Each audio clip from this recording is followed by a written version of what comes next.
They came at night, torches high, faces hidden. Said they were teaching a lesson to a woman who forgot her place. Evelyn Turner, the midwife who dared look white men in the eye. But the Klan didn't know her husband, Isaac Turner, a man who once hunted Confederate officers through the fog of war, a Union sharpshooter who never missed. They burned his home and thought the fire would end him. Instead, it lit something the war couldn't kill. One by one, riders started to vanish. Folks said the woods were cursed. Others said the dead soldier had come back to finish his war. You wanted the night to belong to you. Now it does. In Mississippi, the Klan met a man who turned vengeance into silence and made the darkness his aim. Before we go any further, comment where in the world you are watching from and make sure to subscribe because tomorrow's story is one you don't want to miss. The morning sun rose over fields once watered with blood, now growing cotton again. Isaac Turner's hammer struck in a steady rhythm against the porch boards, each blow precise and measured like the man himself.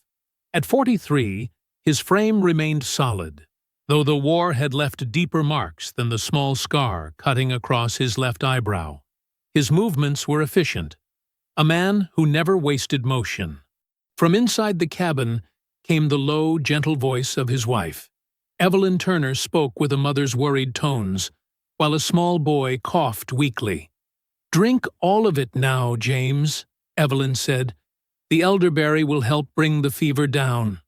Isaac paused his work, listening to his wife's patient instructions. 6 years after the war, and still she healed with the same steady hands that had tended to Union soldiers while bullets flew overhead. He placed another nail between his lips and lined up his hammer. "Mr. Turner?" A thin voice interrupted his rhythm. Isaac turned to see Mercy Williams, James's mother, standing at the edge of the yard. Her hands worried the fabric of her worn dress. "Ma'am?" Isaac nodded, setting his hammer down. He spoke little, and when he did, his voice carried the weight of careful consideration. "I don't have much to pay with," Mercy said, eyes downcast. "But I brought these." She held out a small bundle of fresh eggs. Isaac shook his head. "No need. We help our own." The woman's shoulders relaxed slightly, but her eyes darted toward the road. Even simple visits between colored families drew attention these days. The war might have ended, but peace never truly arrived in Mississippi. The cabin door opened, and Evelyn appeared with young James, his small hand in hers. At 35, Evelyn Turner moved with quiet dignity, her dark skin smooth except for lines that had formed early around her eyes, the mark of someone who had seen too much suffering. "His fever's breaking," Evelyn told Mercy. "Give him the tea twice more today. Keep him cool." She handed the woman a small cloth pouch. "Steep this tonight. Make sure he drinks it all." Mercy took her son's hand, gratitude shining in her tired eyes. "The Lord blessed us when you came to this county, Mrs. Turner." Evelyn's smile was gentle, but didn't quite reach her eyes. "We look after each other. That's all." After they left, Isaac returned to his hammering while Evelyn washed her hands in a basin on the porch. The late April air hung heavy with moisture, promising rain by evening. "That's the third fever this month," Isaac observed quietly. Evelyn nodded. "Something's moving through. Mostly hitting the children." She dried her hands on her apron. "The Chapman boy died yesterday." Isaac stopped mid-swing. "White family? Over by the creek?" "Yes. Their mother was asking after me." Evelyn's voice remained neutral, but Isaac caught the hint of concern. He set down his hammer. "White folks don't usually want our help. Death makes people less particular about who saves them," Evelyn replied, though they both knew this wasn't always true. Isaac returned to his work, the steady rhythm of his hammer filling the silence between them. He'd learned during the war that silence was sometimes the safest place to live. As a sharpshooter, he'd spent days barely breathing, watching, waiting. Now he lived much the same way, observing a world still dangerous to men like him. The distant sound of hooves made him pause again. His body tensed, an old soldier's instinct that had never quite left him. Evelyn noticed too, her hands going still over her basin. A horse appeared on the dusty road, rider sitting tall in the saddle. Sheriff Clyde Whitmore wore his badge like a shield, and his gun like a warning. He rode slowly past colored homes, making his presence felt. Isaac continued hammering, his eyes never leaving the sheriff. Whitmore turned his horse toward their cabin, dust rising behind him. "Mrs. Turner," Whitmore called, tipping his hat with exaggerated politeness. His gray eyes never softened. "Mr. Turner?" Isaac nodded once, standing to his full height. "Sheriff, fine day," Whitmore remarked, though his tone suggested otherwise. "Heard you've been busy, Mrs. Turner. Lot of folks taking sick." "Children, mostly," Evelyn replied, her voice carefully respectful, yet never submissive. Whitmore studied their home, the repaired porch, the small garden, the painted door. Signs of prosperity, however modest, never pleased him. "Heard Martha Ellis is expecting her time any day," he said finally. "Husband's worried. Doctor's away in Jackson." Evelyn's face revealed nothing. "Is that so?" "She's asking for you." Whitmore's eyes narrowed slightly. "Says you helped her sister last year." The tension hung between them, unspoken but heavy. A white woman requesting a colored midwife meant desperation. It also meant danger. "I'll go if I'm needed," Evelyn said simply. Whitmore nodded slowly, satisfied with her answer, but not her existence. "You two sure have made yourselves comfortable here since the war." Isaac set down his hammer. "Just living quiet, Sheriff." "That's best," Whitmore agreed, though the threat underneath was clear. He adjusted his hat. "War left some bad habits behind. Some men forgot their proper place." Isaac met his gaze steadily. The sheriff had no idea that the quiet carpenter before him had once been known as Devil's Eye among Confederate officers, a Union sharpshooter who could hit a man from distances that seemed impossible. Isaac had buried that man after Appomattox, along with his Springfield rifle. "War's been over 6 years now," Isaac said evenly. "Has it?" Whitmore smiled without warmth. "Funny. Some days it don't feel over at all." He tipped his hat again. "Good day to you both." Dawn broke like a bruise across the Mississippi sky. Evelyn Turner walked alone along the muddy road, her medical bag clutched firmly in one hand. The Boyd plantation loomed ahead, its white columns ghostly in the early light. Spanish moss hung from ancient oaks like gray beards, watching her approach with silent judgment. Evelyn's steps were measured and deliberate. She had walked roads like this many times during the war, moving between field hospitals as bullets whistled overhead. Fear was a luxury she'd learned to set aside. A rooster crowed in the distance, answered by another closer to the main house. Evelyn squared her shoulders as she approached the servants' entrance.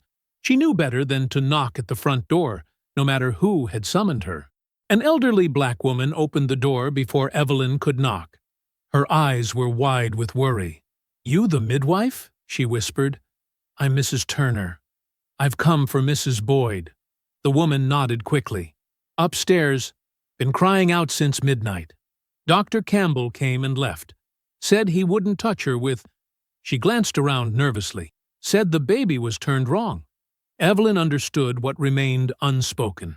The doctor wouldn't touch Margaret Boyd if a colored woman had already examined her. The servant led her through the kitchen and up a narrow back staircase. The main house smelled of polish and wealth, of lives untouched by labor, except that which others performed for them. Margaret Boyd's cries guided them to a large bedroom at the end of the hall. The door stood open, and inside, a young white woman twisted on sweat-soaked sheets. Her pale face was flushed with effort, her nightgown clinging to her trembling body. Standing by the window, a crystal glass in his hand, was Thomas Boyd. He was younger than Evelyn had expected, perhaps 25, with the soft hands of a man born to privilege. His eyes were bloodshot, and whiskey soured the air around him. "You're the nurse?" he slurred, looking Evelyn up and down. "Midwife," Evelyn corrected gently, already moving to Margaret's side. "And former army nurse." Thomas waved his hand dismissively. "Just save them." "Doctor said—" He took another drink instead of finishing. Evelyn set her bag down and pulled back the sheets. Margaret's eyes flew open, fixing on Evelyn with desperate hope. "Help me," she whispered. "Please." "I'm here now," Evelyn assured her, voice steady as she examined the woman. "Your baby is coming, but it's facing the wrong way. I'm going to help turn it." For the next hour, Evelyn worked with quiet efficiency. She had delivered babies under artillery fire and in the backs of wagons fleeing advancing troops. This plush bedroom with its lace curtains was luxury by comparison. Margaret cried out as another contraction seized her. Evelyn supported her back, murmuring encouragement as she guided the young mother's breathing. Thomas paced by the window, each cry from his wife sending him back to the decanter on the sideboard. His steps grew more unsteady as the morning wore on. "She's dying, isn't she?" he demanded suddenly, lurching toward the bed. "Your wife is strong," Evelyn replied calmly. "And so is your baby. But I need space to work." Thomas stumbled, catching himself on the bedpost. As he steadied himself, his hand shot out, grabbing Evelyn's wrist for balance. His fingers dug into her skin, whiskey breath hot on her face. "Don't let her die," he muttered. A white maid standing in the doorway gasped softly at the contact. Evelyn gently but firmly removed his hand. "Mr. Boyd, please step back." Something in her tone reached through his drunken haze. He retreated to his chair by the window, collapsing into it with a heavy sigh. Evelyn refocused on Margaret, whose labor had reached its peak. "Now, Mrs. Boyd, your baby is ready. When I tell you, push with all your strength." 20 minutes later, a baby's cry filled the room. Evelyn wrapped the squalling infant girl in clean linen, her practiced hands checking tiny fingers and toes. "A daughter," she announced, placing the baby in Margaret's trembling arms. Margaret's tears flowed freely as she cradled her child. "Thank you," she whispered. "Thank you." Thomas stumbled to the bedside, staring down at his wife and daughter with bloodshot eyes. For a moment, his face softened. "She's perfect," he murmured, then looked at Evelyn with something almost like gratitude, before the mask of privilege slipped back into place. "You'll be paid downstairs." Evelyn nodded once, gathering her supplies. The white maid who had witnessed Thomas grabbing her wrist watched her with narrowed eyes, whispering to another servant as Evelyn left the room. The walk home felt longer than the journey out. The sky had turned gray, heavy clouds promising rain. As Evelyn passed through the colored section of town, she noticed how conversations stopped. Children who normally called out greetings fell silent, pulled back by watchful mothers. A woman Evelyn had helped through childbirth just months earlier crossed to the other side of the road, rather than pass her directly. The whispers followed like shadows, too soft to catch the words, but their tone clear enough. By the time she reached their cabin, rain had begun to fall in cold, heavy drops. Isaac stood on the porch, his face tight with worry. "James Miller came by," he said without preamble as she stepped inside. "Says the clan's been restless lately." His voice dropped lower. "Says they're angry because a colored woman got too familiar with a white family." Evelyn set her bag down slowly. "I delivered Margaret Boyd's baby girl this morning. Both are healthy." "And?" Isaac's eyes searched her face. "Thomas Boyd was drunk. He grabbed my wrist to steady himself." She sighed. "A maid saw." Isaac closed his eyes briefly. They both understood how such a simple thing could be twisted, how any contact could become laying hands on a white man once the story spread. That evening, they ate in silence. The pork and beans Evelyn had prepared grew cold as they both pushed food around their plates. Outside, the rain continued. drumming against the roof like impatient fingers. Isaac's hands trembled slightly as he folded his prayer cloth after the meal.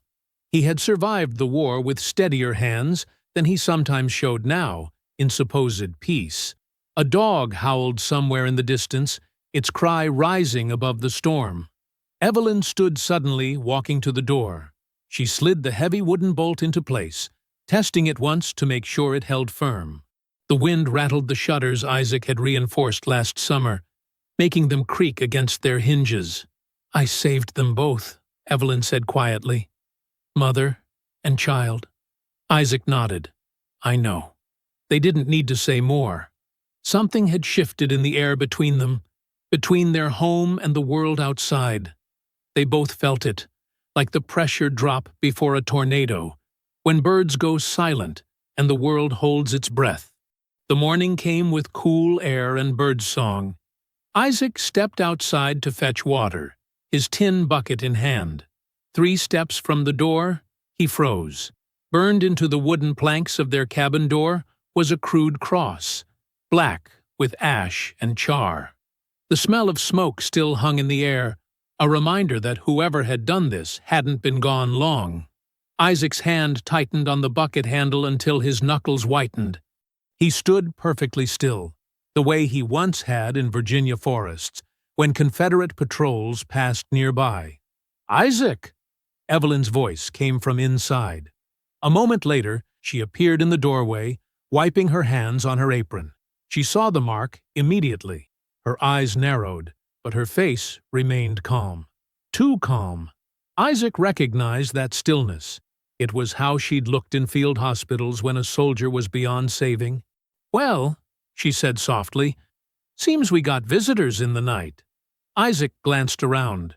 Their nearest neighbor, old Mr. Washington, was on his porch, but suddenly found great interest in mending a fishing net, his eyes carefully avoiding the Turner cabin. "I'll clean it off," Isaac said, already moving toward the water pump. Evelyn stepped outside fully, her hand touching the burned wood. "No." "What?" "Let them see I ain't afraid of their message." Her voice was quiet but firm. Isaac set down the bucket. "Evelyn, this ain't about fear. This is about staying alive. And what kind of living is it if we scrub away every mark they make? If we bow our heads and step aside every time they pass? That ain't living, Isaac. That's just waiting to die." He knew that look in her eyes. He'd seen it during the war when she'd walked straight through artillery fire to reach wounded men, never flinching as shells burst around her. "We survived the war," he said quietly.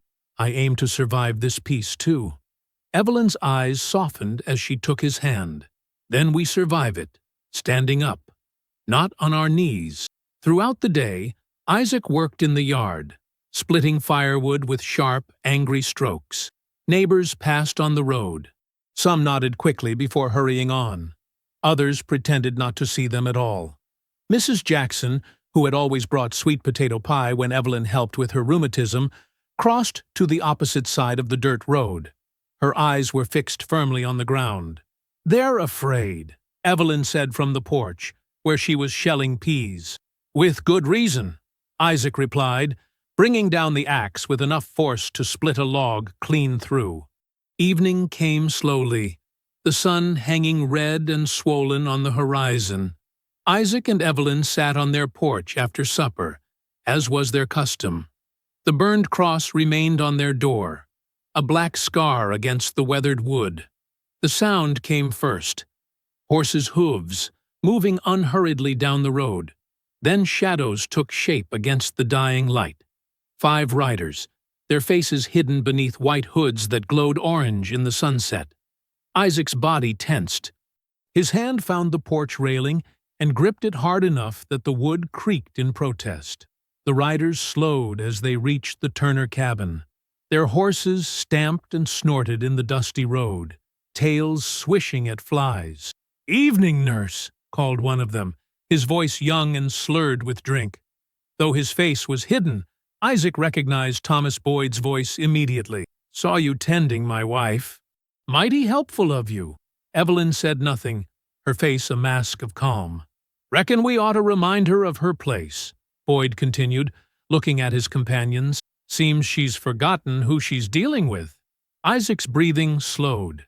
His mind shifted into a familiar clarity, the same focus that had once let him lie motionless for hours, waiting for a clear shot. Evelyn stood slowly. She walked to the edge of the porch, her chin high, and stared directly at the hooded men. Her silence carried more power than any words could have. The horses grew restless under her steady gaze. One of them, Boyd's mount, backed up a few steps, tossing its head. "You best watch yourself, woman," another rider growled, but there was uncertainty in his voice. Evelyn didn't blink, didn't move, just kept looking at them as though she could see right through their hoods to the cowards beneath. After a long moment, Boyd yanked his horse's reins. "Let's go," he muttered. "Plenty of time to teach lessons later." The riders moved off, disappearing into the gathering darkness. Only when the sound of hooves faded did Evelyn's shoulders relax slightly. "You shouldn't have done that," Isaac said quietly. "Would you rather I cried and begged?" She turned to him, her eyes flashing. "That what they expect? That's what they want." Isaac couldn't argue with her, but fear sat cold in his stomach all the same. The next morning, Isaac walked to town. His steps took him to the small wooden church where Reverend Josiah Carter had preached for 30 years. The building stood apart from both white and colored sections of town, a neutral ground that was becoming rarer by the day. The Reverend was sweeping the steps when Isaac approached. His lined face broke into a genuine smile. "Isaac Turner, been too long since you graced these pews." "Been busy, Reverend." Carter nodded, leaning on his broom. "Heard about your wife delivering the Boyd baby." "Heard some other things, too." Isaac stared down the empty road. "Figured you might." The Reverend glanced around, then lowered his voice. "Sheriff Whitmore's been holding meetings. Out by the old mill." "What kind of meetings?" Isaac asked, though he already knew. "The kind where men hide their faces," Carter replied softly. "The kind where they talk about keeping order and teaching lessons." He sighed heavily. "The war never really ended for some folks, Isaac. Just changed how it's fought." Isaac nodded once. "Thank you for telling me. Be careful, son. And tell Evelyn to watch herself. These ain't reasonable men." The walk home seemed longer than it should have. Every rustle in the bushes, every distant hoofbeat made Isaac's muscles tense. By the time he reached their cabin, night had fallen completely. Evelyn was already in bed, but she wasn't asleep. She watched as Isaac undressed and lay beside her, his movements stiff with unspoken worry. Sleep came reluctantly. When it finally claimed him, Isaac's dreams carried him back to Virginia. He was lying on a hillside, rifle against his shoulder. Through the scope, he watched Confederate officers gathering around a map. One by one, they fell as his fingers squeezed the trigger. 6 shots, 6 bodies. His squad had called him the Devil's Eye for his accuracy. In the dream, the fallen officers rose again, but now they wore white hoods instead of gray uniforms. They pointed directly at him, their bloodied fingers accusing. Isaac jerked awake, sweat soaking his nightshirt despite the cool night air. His breath came in short gasps. Beside him, Evelyn sat up. Her warm hand found his in the darkness. "You were dreaming again," she whispered. Isaac nodded, unable to speak just yet. "About the war?" "Yes." His voice was hoarse. Evelyn's fingers tightened around his. "You ain't that man anymore," she said softly. "That's not who you are now." Isaac wanted to believe her. But as his racing heart slowed, a cold certainty settled in its place. The war had never truly ended. Not really. The uniforms had changed from gray to white, but the hate remained the same. And somewhere deep inside him, the soldier still waited, rifle in hand. 3 nights passed since the riders had come. 3 nights of Isaac sleeping fitfully, waking at every creak and owl cry. 3 nights of Evelyn pretending to rest while her eyes remained fixed on the ceiling. On the 4th night, A thin moon hung in the sky like a sliver of bone. Isaac sat at the table, mending one of his work shirts by the light of a single oil lamp. Evelyn was nearby in her rocking chair, reading from her worn Bible. The only sounds were the gentle creak of her chair and the whisper of pages turning. Then Isaac heard it, the distant rhythm of hooves striking packed earth.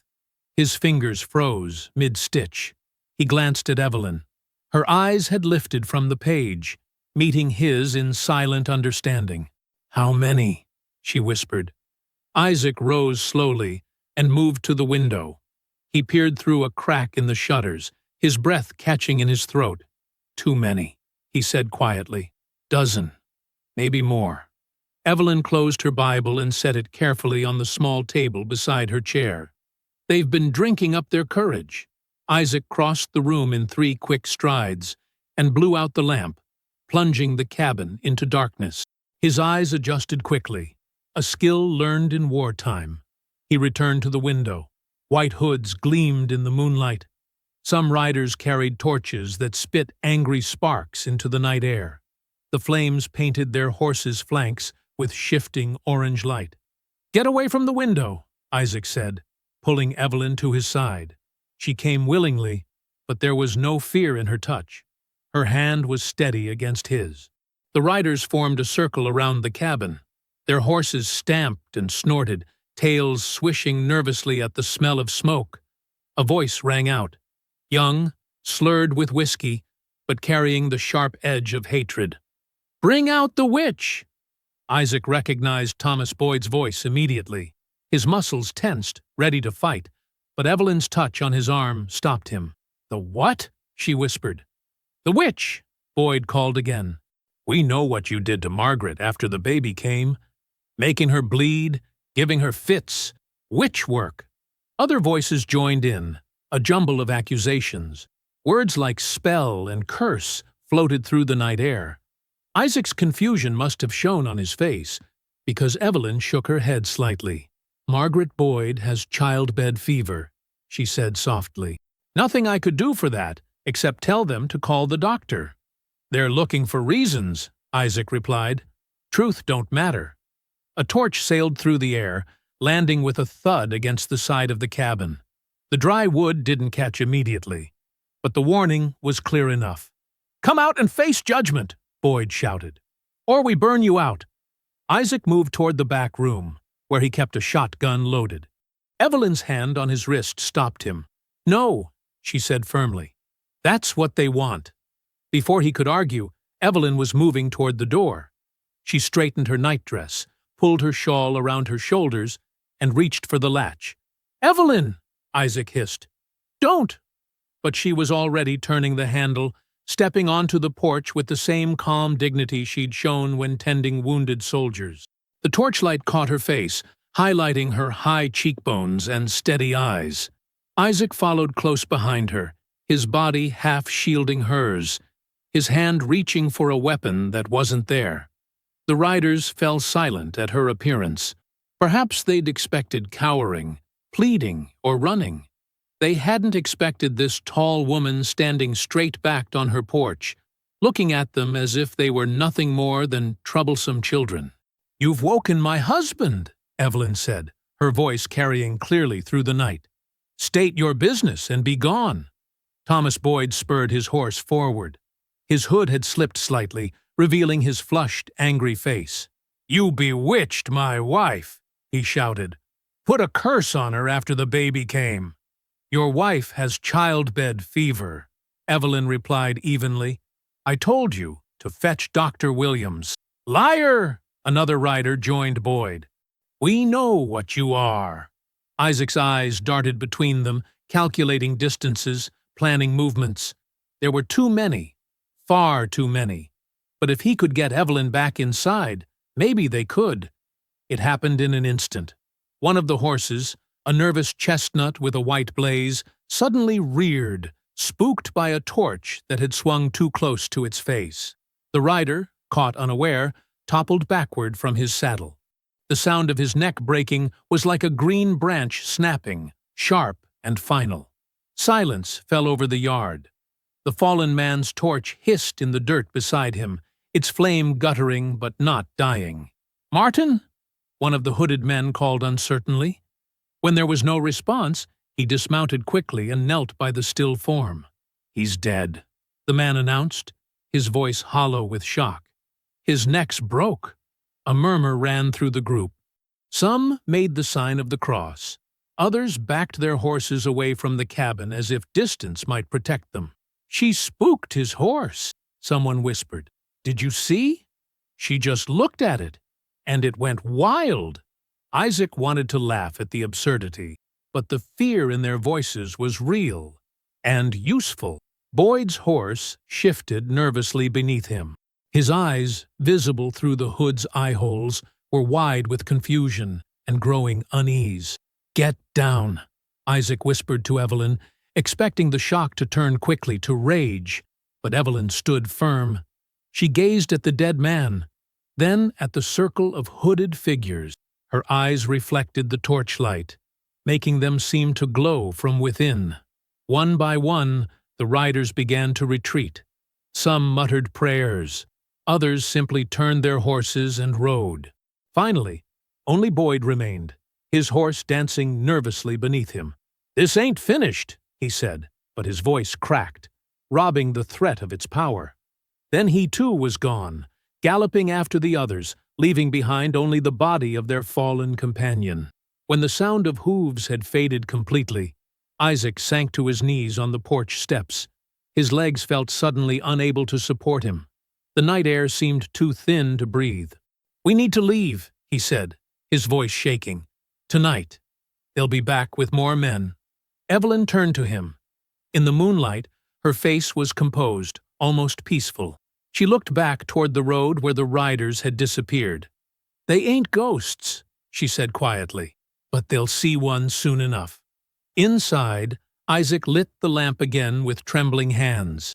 Evelyn tended to the dying embers in the fireplace, stoking them back to life. Neither spoke of the dead man who lay in their yard. After a while, Isaac moved to the corner of the room. He dragged out an old wooden chest, scarred and travel-worn, secured with a heavy iron lock. The key hung around his neck, hidden beneath his shirt. He opened the chest and stared down at its contents. On top lay a folded Union coat, the blue fabric faded, but still recognizable. Beneath it, wrapped in oilcloth, was a Springfield rifle. The metal was rusted in places, but Isaac knew it would still fire true. He sat there, staring at the weapon he'd sworn never to touch again, while Evelyn moved quietly around the cabin. Morning came reluctantly, breaking through clouds the color of bruised flesh. Isaac rose before dawn, his movements careful so as not to wake Evelyn. He dressed in the gray half-light, pulled on his worn boots, and took the shovel from beside the door. The dead clansman's body was gone, collected by his companions sometime before sunrise. Only a dark stain in the dirt remained. Isaac turned away from it and walked toward the woods that bordered their property to the north. The air smelled of rain and pine. His breath made small clouds in the chill morning air. He moved with purpose, counting his steps until he reached an old oak tree. Its massive trunk was split near the base, creating a natural marker. Isaac paused, looking around to ensure he was alone, then began to dig. The soil was soft from recent rains, yielding easily to his shovel. After a few minutes, the metal blade struck something hard. Isaac dropped to his knees and used his hands to clear away the remaining dirt. A metal ammunition case emerged from the earth, the kind used by Union soldiers to protect rifle parts from the elements. Isaac lifted it carefully, brushing away clinging soil. He opened the latch and pulled back the lid. Inside, wrapped carefully in greasecloth, lay a disassembled Springfield rifle. The weapon had been meticulously cleaned before burial, its metal parts coated with a thick layer of protective grease. Isaac's fingers hovered over the pieces. He hadn't touched this rifle in 6 years. The memories came unbidden, sharp and clear as if they'd happened yesterday. Men in blue coats huddled around a campfire in Virginia, a flask passing from hand to hand. His spotter, Jenkins, a skinny Boston boy with spectacles, pointing to a distant ridge. "Confederates moving artillery into position, Sergeant Turner." Isaac adjusting his scope, calculating distance and wind. The quiet that fell over his mind when he took aim, a stillness so complete it felt like time itself had paused. "Devil's got your eye, Turner," Jenkins would say after each confirmed kill. "Devil's eye. That's what the boys are calling you now." Isaac blinked the memories away. He gathered the rifle parts in the grease cloth and headed back to the cabin. The sky was lightening, sunrise painting the clouds with streaks of pink and gold that seemed obscene against the darkness of his thoughts. Evelyn was awake when he returned, stirring a pot of oatmeal over the fire. She paused when she saw the bundle in his arms, but said nothing as he set it on the table. Isaac laid out the pieces on the worn wooden surface. He found a rag and a tin of gun oil in his work chest and began the familiar ritual of cleaning and assembly. His hands remembered the work, even after all these years. Each part slid into place with satisfying precision.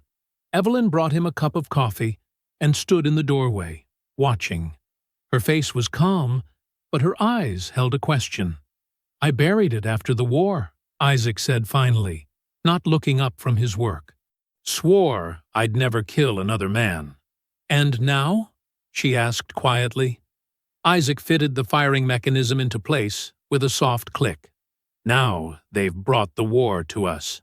The rest of the day passed in strange quiet. Isaac practiced his aim on distant trees, reacquainting himself with the rifle's weight and balance. Evelyn went about her usual tasks, hanging laundry, tending her small garden, preparing food, but the air between them was heavy with unspoken words. As dusk approached, Isaac put on his darkest clothes and checked his ammunition. Evelyn came to him as he was about to leave, pressing something into his hand. It was a small cloth bag, a medicine pouch she had sewn. "To keep you safe," she said simply. Isaac tucked it inside his shirt, against his heart, and slipped into the growing darkness. He made his way to the crossroads 2 miles from their cabin, the spot where the clan often gathered before their rides. A large oak offered both cover and a clear view of the intersection. Isaac climbed to a sturdy branch 15 feet above the ground and settled in to wait. The moon rose, nearly full now, casting silver light across the land. Isaac controlled his breathing, just as he had during the war, slow and steady. His muscles relaxed into the waiting. Nearly 2 hours passed before he heard horses approaching from the east. 2 riders, moving at a casual pace. Their white hoods glowed in the moonlight. They stopped at the crossroads. One dismounted to adjust his saddle. "Boyd says we ride again tomorrow," the standing man said. "Get the Turner woman this time for sure." "After what happened to Martin," the other replied. "I don't know, James. That place feels wrong. It's just nerves making the horses jumpy. Besides, Boyd says Whitmore's given permission. Says we need to make an example." Isaac sighted down the barrel, focusing on the standing man. He was younger, more eager, the one who would cause the most trouble. In the war, Isaac had learned to time his shots between heartbeats. He found that calm place now, that perfect stillness. "Our Father, who art in heaven," he whispered, an old ritual from his days as a sharpshooter. The prayer was a countdown, a way to focus. His finger tightened on the trigger. "Hallowed be thy name." The rifle kicked against his shoulder. The sound echoed through the trees like thunder. The standing man dropped instantly, a dark hole appearing in the center of his forehead. His companion screamed, a high, terrified sound. His horse reared in panic. "James! James!" The survivor looked wildly around, seeing nothing in the darkness. "Oh, God! Who's there?" Isaac remained perfectly still, watching through his scope as the man frantically mounted his horse. "It's him!" the rider shrieked as he galloped away. "The ghost sniper!" The dead Union man! Isaac waited until the sounds faded before climbing down. He approached the body cautiously, checking to make sure the man was dead. Then he melted back into the woods, moving like a shadow toward home. By morning, the news had spread through the town. Isaac heard it from their neighbor, an elderly black man named Solomon who brought them eggs. "They saying there's a ghost in the woods," Solomon whispered, eyes wide. "A Union soldier come back from the dead, hunting Klansmen. Got James Carter right between the eyes, just like a trained army sniper." Sheriff Whitmore rode through town that afternoon, his face grim beneath his wide-brimmed hat. He stopped at every house, asking questions, making a show of investigation. But Isaac, watching from their porch, saw the fear hidden beneath the sheriff's official manner. That evening, as Isaac wiped down his rifle at the table, Evelyn finally spoke the words that had been hanging between them all day. "You brought the war back," she said softly. Isaac looked up at her. His eyes felt hollow, distant, as if he were already seeing through his scope again. "No," he said. "They did." Rain hammered against the cabin roof, beating a relentless rhythm that had continued since dawn. Evelyn wrapped her woolen shawl tightly around her shoulders and secured the leather satchel of medical supplies to the saddle of their old mule. Isaac stood in the doorway, his face drawn with worry. "You shouldn't go out in this," he said, watching as she adjusted her rain hat. "The creek might flood." "Samuel Jackson's boy needs tending," Evelyn replied, not looking up. "Klan riders caught him walking home from the mill yesterday. Whipped him near to death." Isaac's jaw tightened. "I'll come with you." "No." Evelyn's voice was firm. "You stay here. Sheriff's men are watching the roads. If they see you with that rifle—" She didn't finish the thought. She didn't need to. Isaac helped her onto the mule, his hands gentle at her waist. "Be back before dark," he said quietly. Evelyn nodded, then urged the mule forward into the downpour. The rain soaked through her clothes despite the hat and shawl.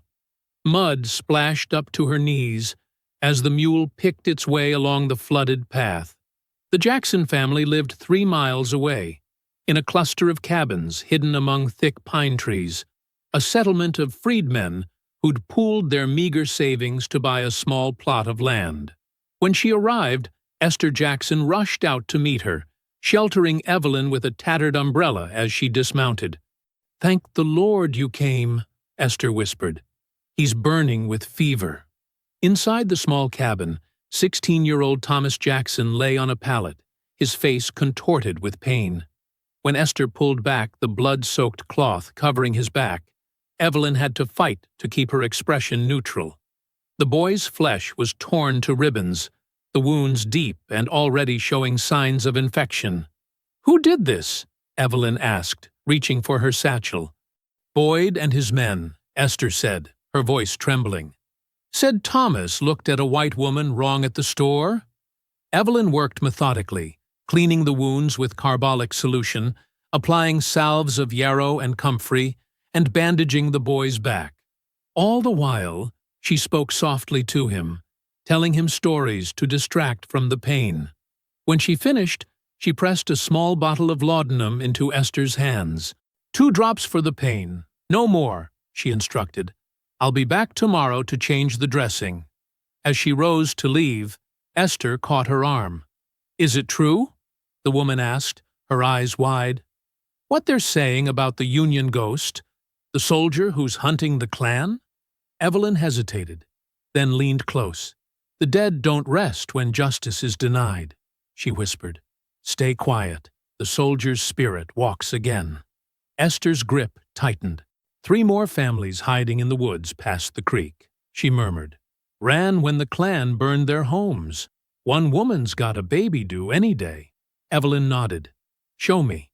The rain had eased to a drizzle as Esther led her through dense underbrush to a small clearing. There, beneath crude shelters of pine branches and canvas, huddled the families, 11 people in all, including a heavily pregnant woman. Their faces were gaunt with hunger and fear. Evelyn handed out what medicine and food she had brought, promising to return with more. As she tended their injuries, she repeated the story. The Union sniper's ghost, protecting his people. Their eyes lit with hope for the first time in days. "Stay hidden," she told them. "Help is coming." By the time Evelyn started home, the sky had darkened. The rain had stopped, but thunder still rumbled in the distance. Her mind raced with plans: how to get food to the families, how to move the pregnant woman to somewhere safer.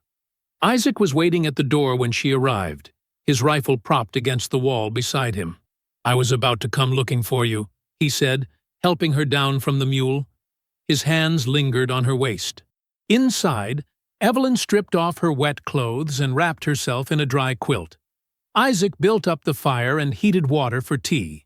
In the flickering firelight, Evelyn told him about the families hiding in the woods. "I promised them help," she said, her voice low.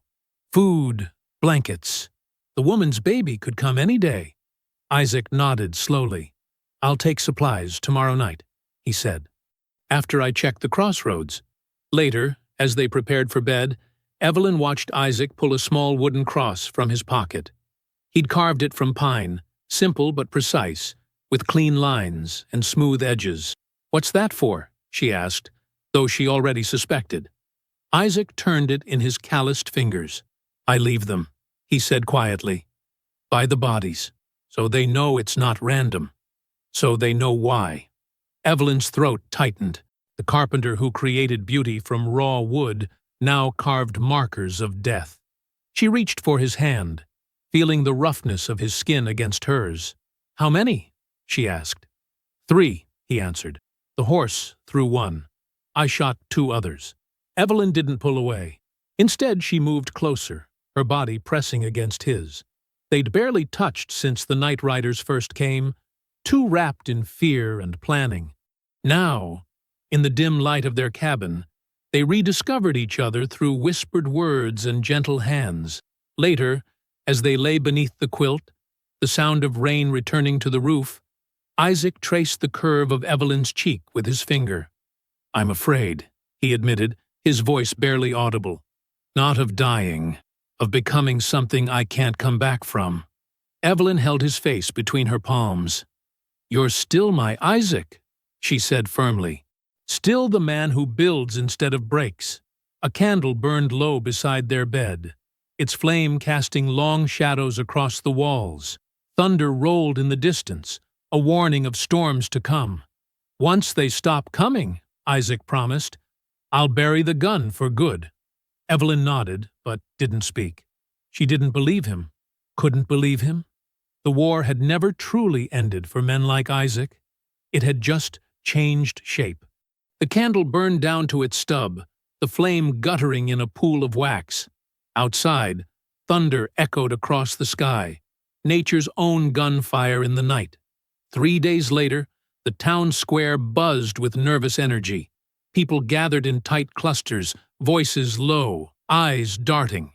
Sheriff Clyde Whitmore strode across the muddy ground, dragging a skinny black boy no older than 12 by the collar. The child's face was swollen, one eye nearly shut. Dried blood crusted at his nostril. "Got myself a confession," Whitmore announced, shoving the boy to his knees before the gathering crowd. The boy trembled violently, his thin shoulders heaving with each terrified breath. His name was Marcus, son of the local blacksmith who'd been found hanging from an oak tree just last week. "Tell these good folks what you told me," Whitmore demanded, placing a heavy hand on the boy's shoulder. I don't," Marcus stammered. Whitmore's fingers dug into the boy's collarbone until he cried out. "The ghost," Marcus gasped. "It ain't no ghost." The crowd leaned forward, hungry for the revelation. "It's Isaac Turner," the boy whispered, tears streaming down his bruised face. "The carpenter who lives by Willow Creek. He was a sharpshooter in the war. My pa told me once." A murmur rippled through the onlookers. Some knew Isaac, the quiet man who fixed their furniture, who never caused trouble. Whitmore's face split into a cold smile. "Then let's send his spirit back to hell." The boy sobbed as the sheriff dragged him away. No one moved to help. No one spoke out. That evening, Isaac kissed Evelyn goodbye.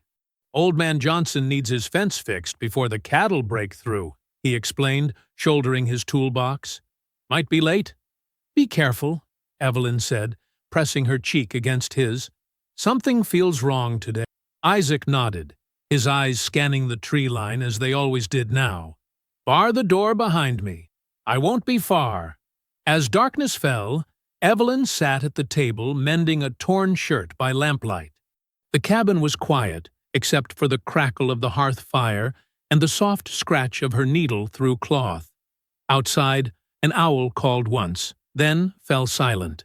The sound of horses came suddenly, not the approach of one or two riders, but many. Evelyn set down her sewing and moved to the window, peering through a crack in the shutters. Her heart hammered against her ribs. Torches, a dozen or more, carried by hooded figures on horseback. They surrounded the cabin, spreading out in a wide circle. Sheriff Whitmore sat at their center, his badge gleaming in the torchlight, no hood hiding his face. "Evelyn Turner," he called out, "your husband's secret is known. Come out and face judgment." Evelyn backed away from the window. Her mind raced. Isaac was at least a mile away. No neighbors close enough to help. She grabbed her medicine satchel and shoved it under the floorboards where Isaac hid his ammunition. The first torch hit the roof with a soft thud. Then another, and another. Smoke curled through the cracks in the ceiling. Evelyn tied her shawl around her face and dropped to the floor where the air was clearest. The heat built quickly. Wood popped and cracked as flames consumed the dry timber. She crawled toward the back of the cabin, choking on the thickening smoke. The small window in the bedroom, their escape route in case of fire, was her only chance. Outside, Whitmore's voice rose above the roar of the flames. "Burn in hell, slave lover!" Evelyn reached the window and smashed it with a chair leg. Glass shattered outward. Fresh air rushed in, feeding the fire behind her. She squeezed through the opening, her shawl catching on a jagged shard. She tugged free, leaving the fabric behind as she tumbled to the ground. The night air felt cool against her smoke-scorched skin. Evelyn crawled beneath the thick underbrush behind the cabin, the clansman's attention fixed on the front of the house. She pushed deeper into the darkness, toward the swamp where the water might shield her from pursuit. Behind her, the cabin, the home she and Isaac had built together, became a pillar of flame against the night sky. Isaac finished setting the last post of Johnson's fence just as the moon rose. The old man thanked him with a jar of peach preserves and a warning. "Sheriff was asking strange questions about you in town today." A chill ran through Isaac's body. He gathered his tools quickly and started for home, his pace increasing with each step until he was running. He smelled the smoke before he saw the glow. Breaking through the tree line, Isaac froze. Where their cabin had stood was now only a blackened skeleton consumed by flames. The yard was trampled by many horses, but the riders were gone. "Evelyn!" he screamed, rushing toward the burning structure. The heat drove him back, searing his skin, singeing his hair. "Evelyn!" He circled the burning building desperately. At the back, he spotted the broken window. Hope flared in his chest until he saw it. Evelyn's shawl, the blue one she'd worn that morning, caught on the splintered window frame, its edge blackening in the heat. Isaac fell to his knees in the mud, a scream trapped in his throat, making no sound at all. His fingers dug into the earth, as if he might tear through it to find her. Long minutes passed as he knelt there, watching their life burn to ash. When he finally rose, his face had hardened into something unrecognizable. His eyes, once warm and gentle, now reflected only the dying flames. He walked to the tool shed, which stood untouched by the fire. Inside, beneath loose floorboards, lay his Union coat, folded neatly since the war's end. Beside it, his full kit, ammunition pouch, scope, leather gloves worn smooth by years of holding a rifle. Isaac dressed slowly, methodically, the uniform still fitting his lean frame. He loaded his rifle with practiced precision, each movement automatic, as if his body remembered what his mind had tried to forget. As dawn broke over the charred remains of his home, Isaac Turner walked into the swamp, rifle in hand. The rising mist swallowed him whole, wrapping around him like a shroud. In the perfect stillness that follows tragedy, the only sound was the metallic click of a single gun being loaded, echoing across the water like a promise. A week passed, and the town of Willow Creek turned ghostly quiet after sunset. Curtains drawn tight, doors double-locked, prayers whispered into pillows. Each morning brought news of another empty bed, another man who'd stepped outside for a smoke or to check on livestock, never to return. Sheriff Whitmore stood on the porch of his office, dark circles beneath his bloodshot eyes. 4 deputies had vanished in as many days. The clan, once 40 strong in the county, now struggled to gather a dozen men for their meetings. "He's just one man," Thomas Boyd insisted, pacing the sheriff's office. His hands shook as he poured another whiskey. "How can one man bring this much hell?" Whitmore stared out the window at the gathering dusk. "He ain't just one man. Not anymore." Out in the swamp, Isaac Turner moved like a spirit through the cypress trees. The mist clung to him, making him part of the landscape itself. His beard had grown wild, his eyes sunken deep into his skull. The Union coat hung looser. He barely remembered to eat. He slept only in snatches, always with his back against a tree, rifle across his lap. In his dreams, he saw Evelyn's face in the flames. Sometimes she called his name. Sometimes she just burned silently, over and over. Tonight, his target was a man named Caldwell, a shopkeeper who'd refused to sell goods to freed people, who'd held the torch that set Isaac's world ablaze. Through his scope, Isaac watched the man lock his store and head toward home. Whistling nervously, Isaac breathed out slowly, finger resting lightly on the trigger. From 600 yards away, the shot sounded like a twig snapping. Caldwell dropped without a sound, a small red hole where his left eye had been. By morning, the body would be found hanging upside down from a cypress branch, a small wooden cross carved into the flesh of his chest, the same as the others, a message and a judgment.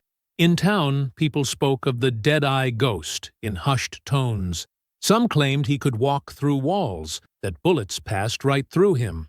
Others said he was Satan himself, come to collect on old promises. Only a handful knew the truth, that he was just a man broken by grief, turned weapon by cruelty. Sheriff Whitmore posted guards at the church that Sunday.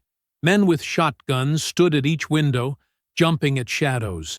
When Thomas Boyd arrived late, a nervous deputy nearly blew his head off.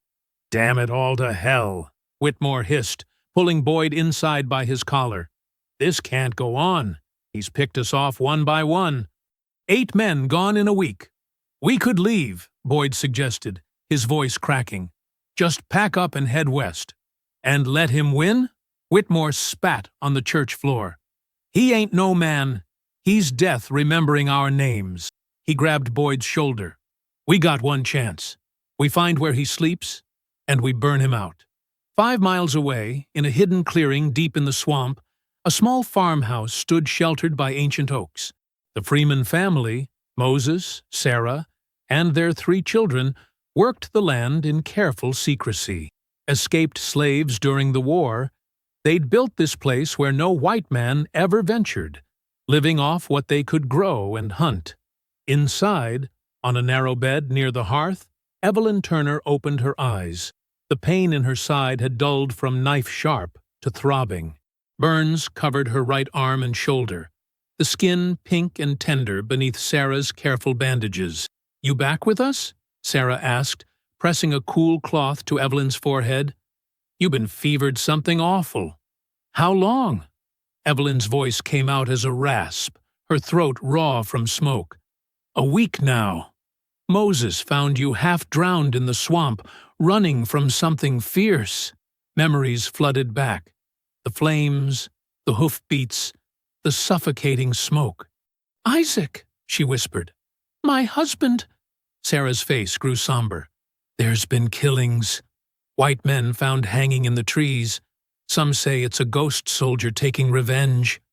Evelyn tried to sit up, wincing at the pain. "Help me stand." "You ain't ready."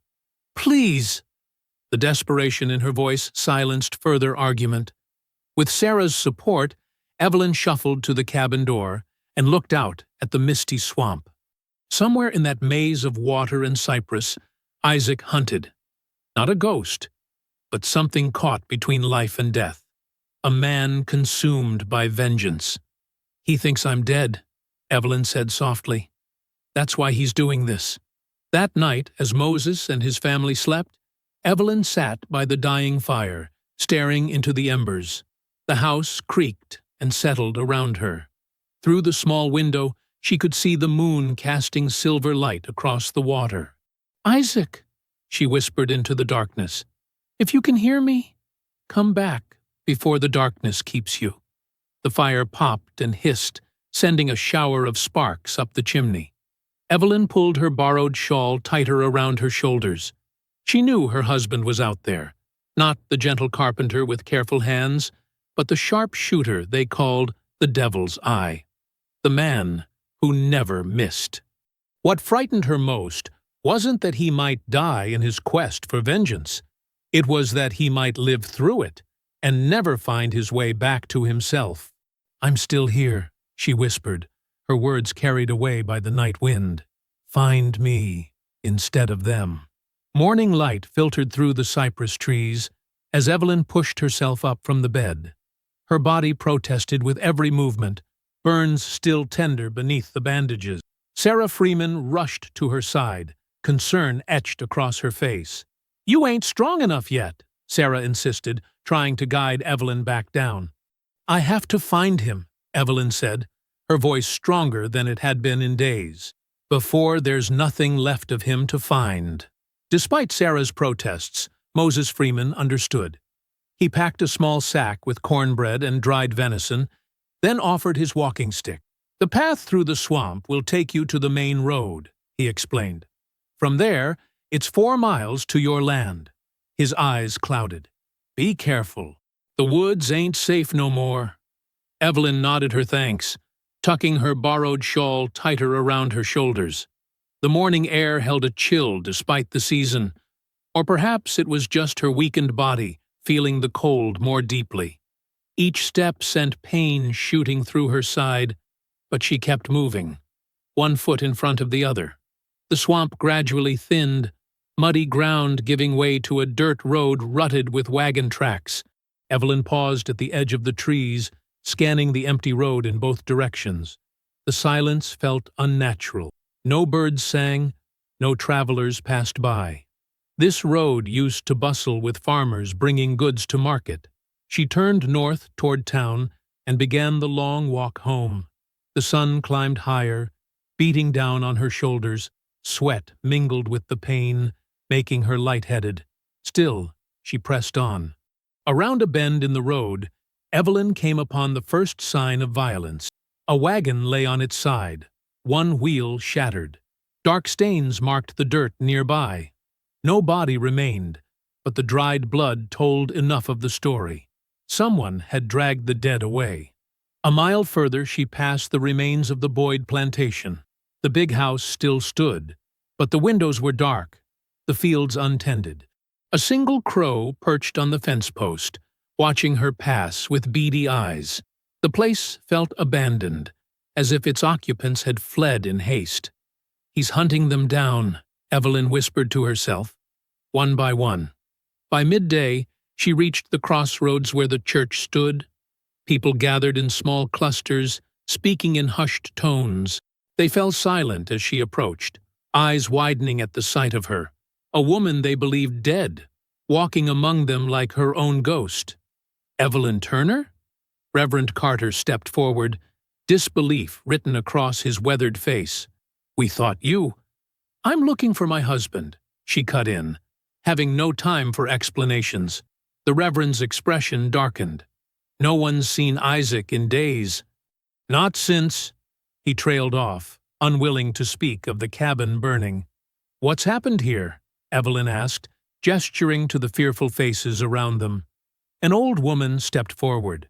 The devil's come collecting. 8 men gone in as many nights, found hanging from trees with crosses carved in their flesh. She crossed herself. They say it's a Union ghost with a rifle that never misses.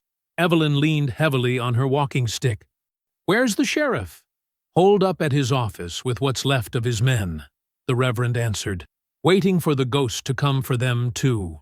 Evelyn continued without another word, pushing her aching body toward the ashen remains of her home. As the burned-out cabin came into view, her steps faltered.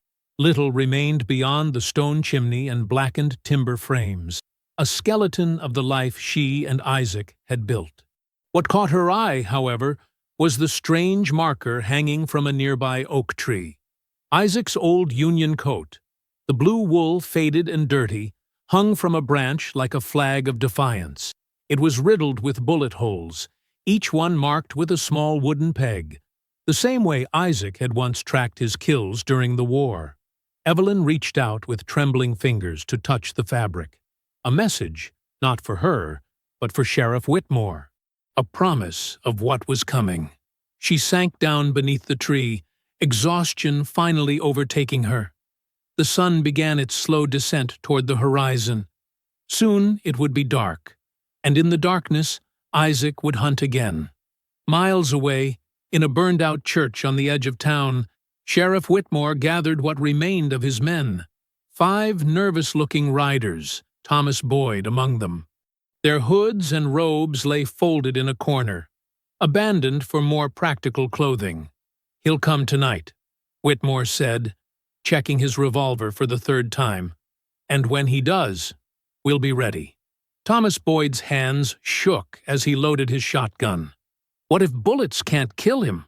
What if he really is a ghost? Nothing walks after taking lead in the brain, Whitmore snapped. Ghost or man, he bleeds. As darkness fell, they positioned themselves around the church, 3 men inside, 3 watching the perimeter. The moon rose, casting long shadows across the grounds. The first shot came without warning. A man by the back door dropped, a hole through his throat. The others panicked, firing blindly into the darkness. "Hold your positions!" Whitmore shouted, but it was too late.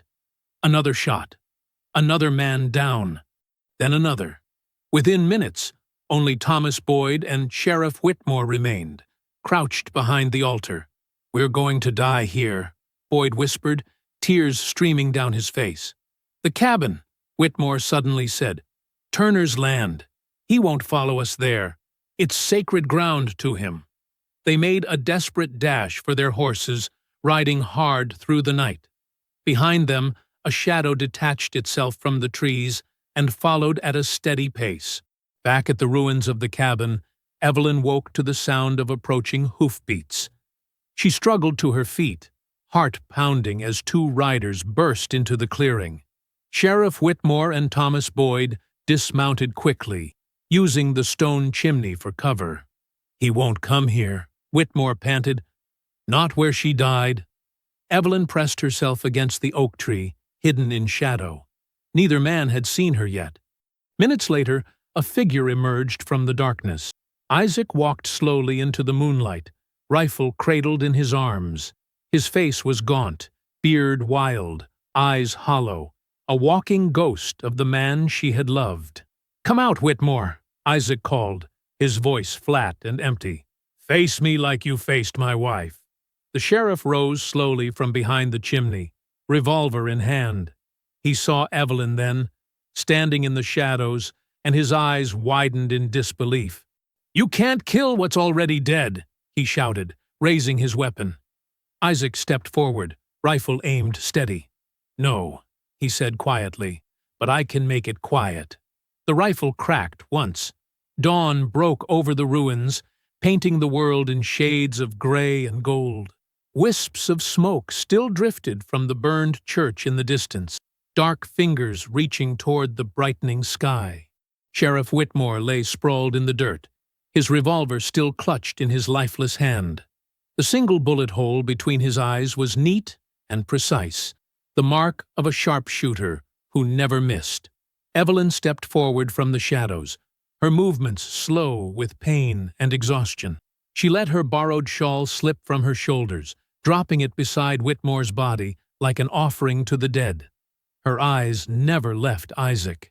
He stood frozen, the rifle still raised as if he couldn't remember how to lower it.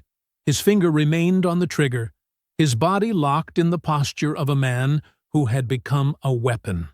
In the growing light, Evelyn could see how thin he'd become.